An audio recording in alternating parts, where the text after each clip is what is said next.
Sir அவன.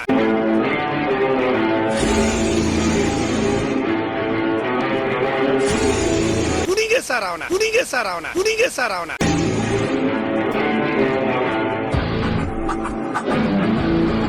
புடிங்க sir அவன.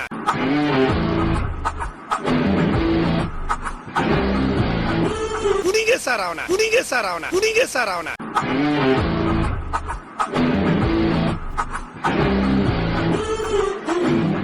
ஒரு விஷயம் நல்லா தெரிஞ்சுக்கோ, ஜெயிச்சுட்டே இருக்கோம் எங்கேயோ போயிட்டு இருக்கோம்னு நினைக்காத. வாழ்க்கையில ஃபர்ஸ்ட் யாரு முன்னாடி போறாங்கிறது முக்கியம் இல்ல, லாஸ்ட்ல யாரு ஃபர்ஸ்ட் வராங்கிறது தான் முக்கியம்.